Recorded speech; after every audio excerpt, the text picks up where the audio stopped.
Hello, this is a tutorial on creating visuals for your music inside Ableton Live. I'm using a suite of Macs for Live devices called ZwoBot, and this video is a tutorial on a particular ZwoBot device. So if you're new to ZwoBot, I'd recommend you go back and watch some of my earlier videos first, which you can find in my ZwoBot in Ableton tutorials playlist. In this video, I'm going to be talking about the Keta device, which creates a feedback diffusion effect. So I've already connected it to my player. I've got this image I created in Midjourney dropped into my first video deck. And the effect is turned on, but it's not doing anything because this drift dial is turned right down. So this basically controls the intensity of the effect and how much of it is going to be applied. So the higher up it is, the more the effect is applied. And then down here we've got this density dial. This controls the size of these sort of ripples that you see here. So the lower the density setting, the more spread out and essentially the more subtle the effect is going to be. But then as you turn the density up, you can see the space between these ripples becomes smaller. So the higher the density and drift settings, the more complex the effect is going to be. And then as you start to bring them down, the effect is going to be a bit more subtle.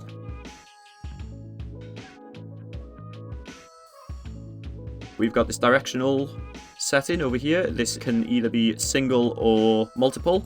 And I think this controls the source of these ripples. So when it's single, I think it just means that they're all going to be coming from a single point in the frame. So they're a bit more uniform. And then when you set it to multiple, I think it means that they're coming from multiple areas of the frame. Essentially, single is going to be a bit more uniform and multiple is going to be a bit more varied. So you can think of it as adding more complexity to the effect if you put it on multiple. And this orientation setting here, you can flip between X and Y. That just controls the direction that the effect is applied in. So here it's applied on the Y-axis, so it's vertical.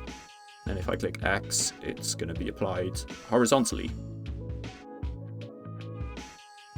All of these settings have beat reactivity or audio reactivity. So if I turn this beat reactivity on all of them, they are going to change every quarter note in accordance with my master beat control over here.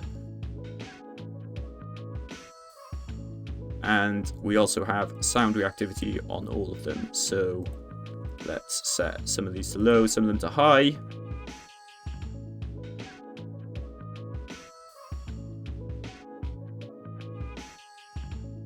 And then I'm going to switch this audio on. So let's just turn this on.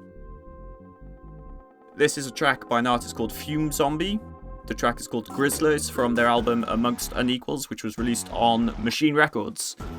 So if you're into IDM, braindance, experimental electronic music, go and check out Machine Records. They've got loads of great releases in that sort of genre. I'll put a link to their Bandcamp in the description of this video, as well as a link to this specific album. So you can see now all these settings are responding to the lower frequencies and the higher frequencies of the audio.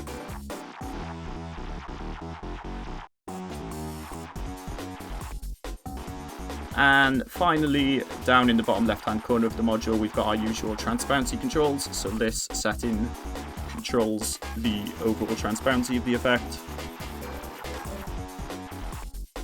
And here we have a selection of blend modes.